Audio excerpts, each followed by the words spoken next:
साथ ही आप सब लोग यहाँ पधारे हैं, विशेष तौर पे प्रेस और मीडिया के बंधुओं, आप सबका मंच आसीन तमाम नेताओं को भी मैं बहुत बहुत धन्यवाद देता हूँ कि आप सब लोग आज यहाँ पधारे हैं आज हमारे इस वचन पत्र लॉन्च कार्यक्रम में। जैसा कि आप सब जानते हैं कि कांग्रेस पार्टी ने मुझे यहाँ सेवा करने के लिए उम्मीदवार बनाया है और जिस तरीके से लगातार मैं पिछले 1.5-2 महीने इस क्षेत्र में पूरा घूमा, विधानसभा चुनाव के दौरान भी यहाँ पे मेरे दौरे हुए थे, उससे पहले भी मैं इस क्षेत्र में आता रहा, चाहे भारत सेवा संस्थान के मेडिकल हूँ, उसमें मेरा लगातार यहाँ आना रहा था और मैंने बहुत पोटेंशियल है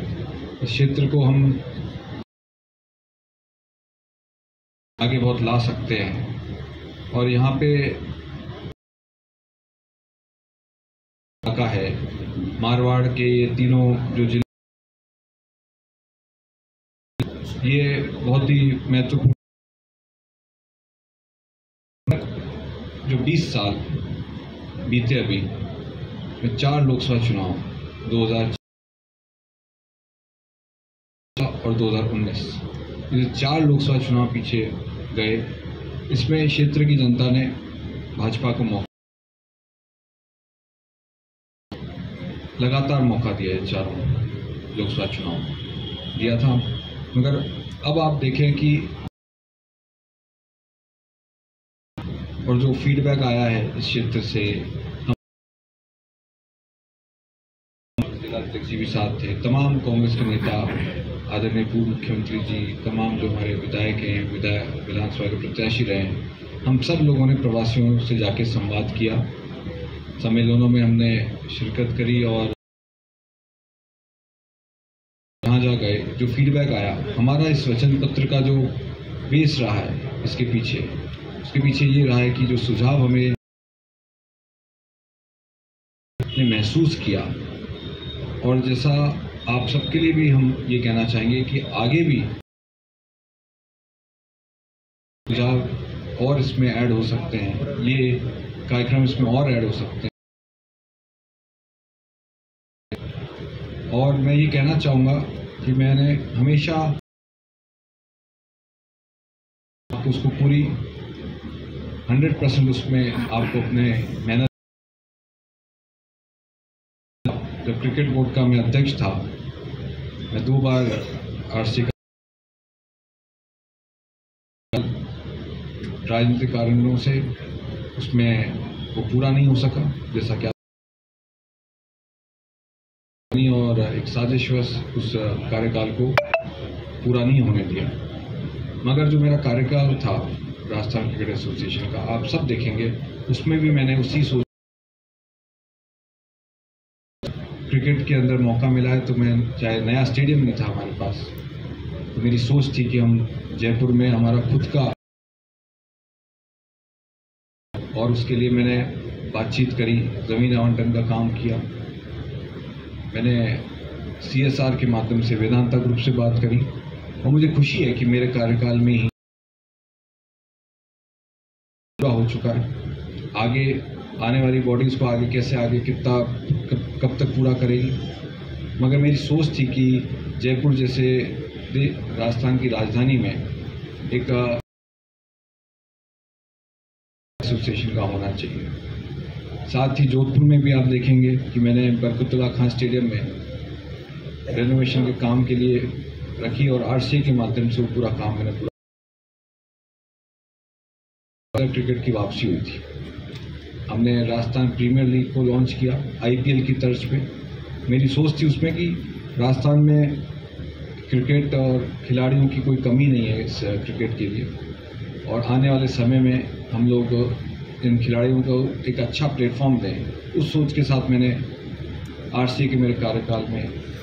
IPL की भी शुरुआत करी, राजस्थान प्रीमियर लीग,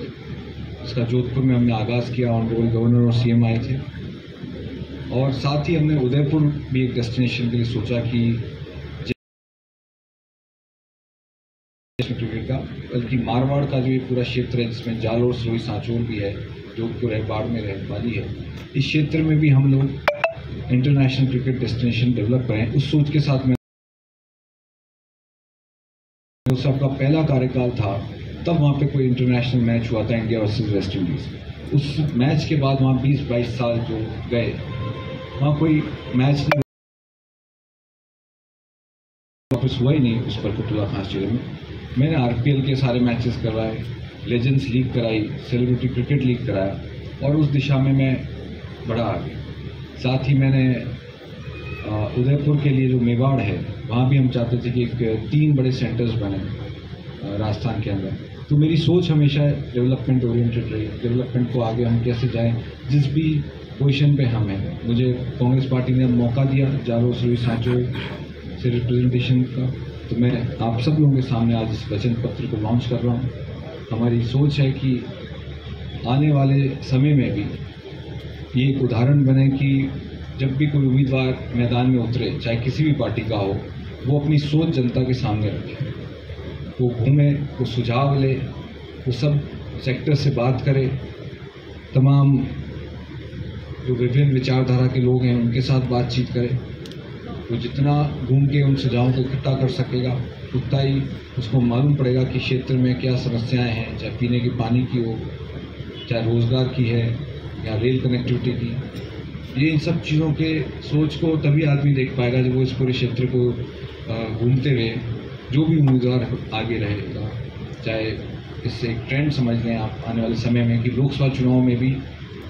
आने वाले समय में उम्मीदवार अपना घोषणा पत्र लॉन्च करें। मेरी सोच ये थी कि इस घोषणा पत्र के लॉन्च के साथ मैं मेरा विज़न जालोर सिरोही सांचौर के लिए जनता के सामने रखूं, आम जन के सामने रखूं, और जब 26 तारीख को वोट पड़े ये तय रहे कि उसको मुझे ये मौका क्यों देना है, मुझे ये 26 तारीख को अपना आशीर्वाद जब दें तब उनके मन में ये दृढ़ निश्चय रहे इस दिशा में ये व्यक्ति हमारा आगे काम करेगा और इस तरह से वो जालोर सिरोही सांचौर को आने वाले वर्षों में आगे लेके जाएगा। जैसा कि मैंने कहा कि हम हमेशा कहते हैं कि इस क्षेत्र में जो 20 साल का जो ये पिछड़ गया है हमारा ये क्षेत्र,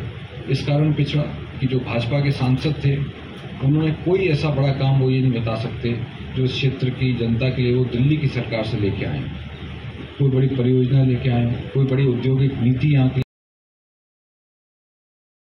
घोषणा कराई हो। जैसे पूर्व वक्ता आदरणीय टीको के इंडस्ट्रियल सेंटर्स बने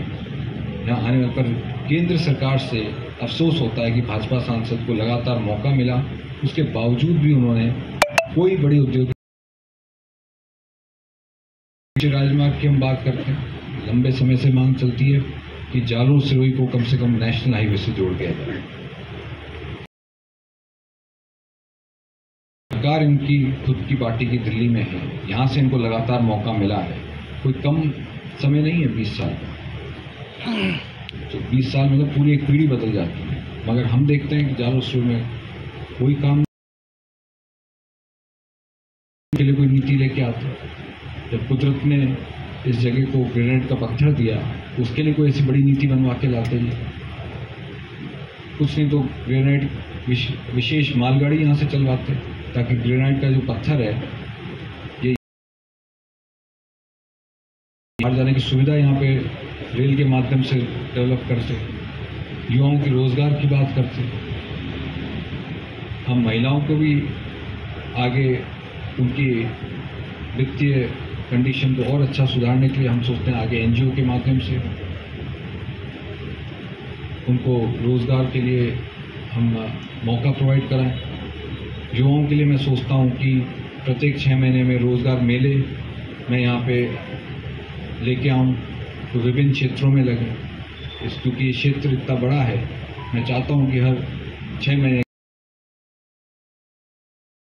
की जो बाहर की कंपनियाँ आए, बाहर के लोग आए, वो डायरेक्ट यहाँ के युवाओं से जो अपनी क्वालिफिकेशन पूरी करके यहाँ बैठे हुए हैं उनसे डायरेक्ट इंटरेक्शन हो उस मेले के दौरान। और मुझे पूरा विश्वास है कि इन रोज़गार मेलों से यहाँ के युवाओं को बहुत बड़ा एक प्लेटफॉर्म मिलेगा, एक अपनी नौकरी उन कंपनियों के माध्यम से आगे बढ़ सकें, उनका प्लेसमेंट अच्छा हो, उनका बाहर की कंपनियाँ आएंगी। तो मैं चाहता हूँ हर साल 20 छात्रों को हम स्कॉलरशिप दें। ये तमाम बातें हम विदेश में पढ़ाई के लिए हम उनको आगे CSR के माध्यम से हम उनको आगे लेके जाएं। विदेश में वो अपना जो वचन पत्र है उसमें एक पॉइंट ये भी है कि हम हर साल यहाँ से 20 होनहार छात्रों को आगे विदेश की पढ़ाई के लिए हम उनको आगे लेके जाएं CSR के माध्यम से। तो इस तरह के तमाम पॉइंट्स हैं। चाहे हम सेंट्रल यूनिवर्सिटी की बात मैं आपको कहना चाहता हूँ, हम चाहूँगा कि मैं आप सबके आशीर्वाद से, समर्थन से देश की संसद में ये मांग रखूँ कि यहाँ पे एक सेंट्रल यूनिवर्सिटी स्थापित हो। सेंट्रल यूनिवर्सिटी का अपना खुद का अपना महत्व है। या सेंट्रल यूनिवर्सिटी अगर आती है तो जो कोर्सेज यहाँ पे आएंगे वो हमारे युवाओं को अध्ययन करने का मौका मिलेगा उन कोर्सेज का।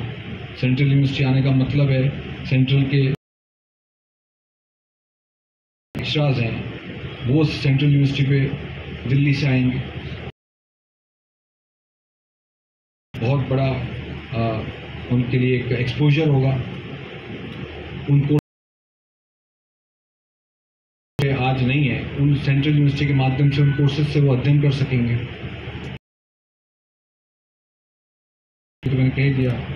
हर साल हम चाहते हैं कि हम 20 नए स्टार्टअप यहाँ पे युवाओं को आगे खुद के पाँव पे खड़े होने के लिए 20 नए स्टार्टअप्स हम यहाँ पे उनके लिए लाके खड़े करें, उनकी सहायता करें, ताकि हम स्टार्टअप्स के माध्यम, आज ज़माना स्टार्टअप्स का है, तो हर साल हम चाहेंगे कि 20 नए स्टार्टअप्स यहाँ से शुरू हों। मैं पक्के तौर से मानता हूँ कि यहाँ के युवाओं में बहुत अच्छा पोटेंशियल है। इन स्टार्टअप्स के माध्यम से वो ज़रूर इस क्षेत्र का आगे बढ़ेंगे। इस क्षेत्र में ट्रेन कनेक्टिविटी की बात है तो पिंडवाड़ा बागरा, उदयपुर पिंडवाड़ा, ये तो लंबे समय से मांग चल रही है। 1500 करोड़ रुपए सैंक्शन भी हुए थे, मगर उसके बावजूद भी काम चालू नहीं करा सके भाजपा के सांसद। तो ट्रेन कनेक्टिविटी की तो एक बहुत बड़ी मांग। आप सबके साथ साथ जो प्रवासी जो हम गए, रतन जी भी साथ थे, भंवर जी हमारे जिलाध्यक्ष जी भी साथ थे। हम प्रवासियों में भी एक ये पीड़ा रही कि 20 साल एक तरीके से खराब चले गए, कोई काम नहीं हुआ, 20 साल पीछे धकेल दिया। तो ट्रेन कनेक्टिविटी की तो मांग ऐसी है जिससे सीधा मध्यम वर्ग जुड़ा हुआ है। जो प्रवासी बाहर रहते हैं उनको कभी इमरजेंसी में भी आना पड़ता है, बाहर त्यौहार भी आते हैं, होली दिवाली, कोई घर में शादी भी आओ तब भी आते हैं, तो ट्रेन नहीं मिलती, रिजर्वेशन नहीं मिलते। कोई जयपुर उतरता है, कोई अहमदाबाद उतर रहे हैं, फिर जाके बसों में 4 गुना 5 गुना किराया लगा के मध्यम वर्ग पूरा परिवार को लेके यहाँ आता है। हम जहाँ प्रवासियों में गए, हैदराबाद, बेंगलोर, सबकी ये मांग थी कि साहब हमारा जालोर सरोई सांचौर ऐसे क्या कारण है कि रेल से नहीं जुड़ पा रहा। हवाई यातायात की बात करें, आबू रोड और वहाँ पे हवाई पट्टी है। मैं चाहता हूँ किशनगढ़ में, जैसे अजमेर में जो किशनगढ़ है, वहाँ पे 2 ही प्लेन आते हैं, हवाई पट्टी थी वहाँ पावर की वजह से वहाँ पे छोटे से एयरपोर्ट का निर्माण हुआ। आज 20 सीटर 25 सीटर वो शुरू हुए आना। आने वाले समय में आप देखिए वहाँ पे किशनगढ़ दिल्ली फ्लाइट चल रही है। और ये तो तब है जब किशनगढ़ 100 किलोमीटर की दूरी पे ही है जयपुर से। 100 किलोमीटर जयपुर एयरपोर्ट और किशनगढ़ एयरपोर्ट की दूरी केवल 100 किलोमीटर ही है। फिर भी वहाँ जब एयरपोर्ट डेवलप हो सकता है तो ये तो ज़्यादा दूरी पे है हमारी आबू रोड हवाई पट्टी। उदयपुर से एयरपोर्ट है, पर उदयपुर से ज़्यादा डिस्टेंस आबू रोड हवाई पट्टी का है। तो यहाँ क्यों नहीं हो सकता? अगर यहाँ पे ये रेल कनेक्टिविटी होती, आज जोधपुर को हम देखते हैं तो जोधपुर देखते हैं देश के हर बड़े शहर से जोधपुर का कनेक्शन हुआ। क्यों हुआ? कि आदरणीय गहलोत साहब ने उस ज़माने में जब उनको पहली बार सांसद बनने का मौका मिला 1980 में, मैं उस साल पैदा हुआ, तो उन्होंने सबसे पहले इस आवश्यकता को समझा कि जोधपुर को विकसित करना है तो हमें रेल हवाई सफ़र यहाँ से चालू करने पड़ेंगे हर हालत में। तब बाहर के उद्योगपति, बाहर के कारखाने लगाने वाले हिम्मत करके आएंगे। बड़े इंस्टीट्यूट भी आज अगर आए हैं, एम्स, IIT, तो उन्होंने सर्वे किया कि हम जोधपुर में IIT अगर आ रहा है तो क्या वहाँ पे सुविधाएं हैं। तो वो सुविधाएं 1980 के दशक में गहलोत साहब ने खड़ी कर दी। उड्डयन मंत्री बनने का मौका मिला उनको स्वर्गीय इंदिरा गांधी जी के साथ, तो उन्होंने पहले इंडियन एयरलाइंस की फ़्लाइट उस ज़माने में दिल्ली से चालू कराई, बॉम्बे से चालू कराई। तो जब आवागमन का आप सुविधा किसी क्षेत्र में दे देते हैं तो आप मान के चलिए वहाँ पे उद्योग पनपते हैं, व्यापार बढ़ता है, किसी शहर की इकोनॉमी उस तक बढ़ने लग जाती है जब बाहर के लोग आके वहाँ बसने चालू होते हैं। तो इस तरह से हम चाहते हैं कि जो जोधपुर में जिस तरह से विकास हुआ, वो सोच आदरणीय गहलोत साहब की रही कि किस तरह से हमें जोधपुर का इंफ्रास्ट्रक्चर शुरुआत में खड़ा करना है, फिर शहर को हम आगे लेके जाएंगे। तो जालोर सुई सांचौर में जो मैं कह रहा था, हवाई पट्टी जब किशनगढ़ में चालू हो सकते हैं, वही प्लेन अगर दिन में जा रहे हैं, मगर उससे जो कनेक्टिविटी बढ़ती है तो दूसरे लोग, व्यापारी, उद्योगपति ये हिम्मत करते हैं कि हम लोग आके यहाँ पे व्यापार कर सकते हैं। दूसरी बड़ी इंडस्ट्री, कारखाने लगने की जब स्कोप बढ़ता है तो निश्चित तौर पर उसका फ़ायदा पूरे क्षेत्र को होता है, वहाँ के युवाओं को होता है, रोज़गार मिलता है। दूसरे जो सब्सिडी काम है उस क्षेत्र में वो भी चालू हो जाते हैं उस उद्योग धंधे के पीछे। ग्रेनाइट स्पेशल मालगाड़ियों की मैं बात करूँ तो ग्रेनाइट का पत्थर कुदरत ने यहाँ पे दिया है, तो कम से कम भाजपा के सांसद को 15 साल में यहाँ विशेष ग्रेनाइट मालगाड़ी तो चलानी चाहिए थी। ये पत्थर बाहर पहुँचे तब जाके इसका और ज़्यादा व्यापार हो सकेगा। तो मेरी मंशा है कि मैं मालगाड़ी, ग्रेनाइट स्पेशल मालगाड़ी हम चालू करें। अनाज मंडियों की बात है, टीएसपी जो जोड़ने की मांग, हम कई क्षेत्रों में गए तो टीएसपी की एक मांग कई क्षेत्रों में तो जुड़ चुके हैं, कई क्षेत्र छूटे हुए। मैं 26 को आपका आशीर्वाद मिलेगा, देश की संसद में टीएसपी के जो क्षेत्र छूटे हुए हैं, मैं ज़रूर उसको टीएसपी से जोड़ने के लिए अपनी पुरजोर मांग रखूँगा यहाँ के क्षेत्र की जनता की, कि टीएसपी से जुड़ जाते हैं, जो लाभ मिलता है आरक्षण का, और दूसरा वो लाभ यहाँ के जिन गाँव में छूट गए टीएसपी से जुड़ना, उन गाँवों को डायरेक्ट लाभ मिले। सिरोही जालोर नेशनल हाईवे की मैं बात करूँ, अनार मंडी है यहाँ पे,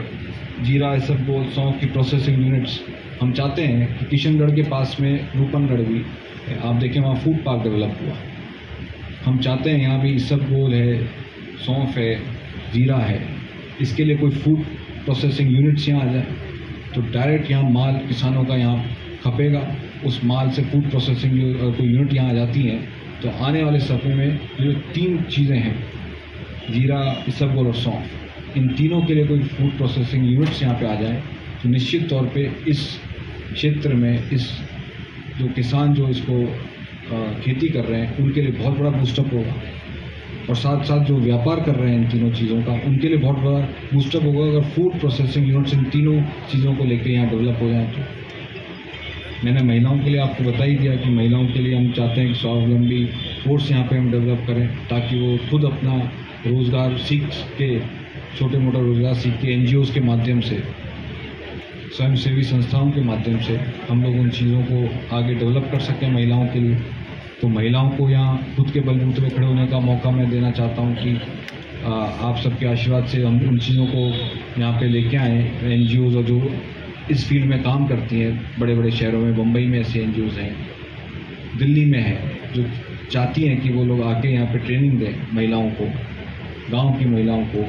आदिवासी महिलाओं को विशेष तौर पे, क्योंकि ऐसे छोटे कई काम हैं जो आदिवासी महिलाएं, सिलाई का, चटाई उद्योग, ऐसे कई चीज़ें हैं जो वो लोग यहाँ पे आके, पर उनको प्रेरित करके यहाँ लाने की बात है, उनको आज तक कोई प्रेरित करके यहाँ लेके नहीं आया, इससे आदिवासी महिलाओं को यहाँ सेल्फ ट्रेनिंग नहीं मिल पाई।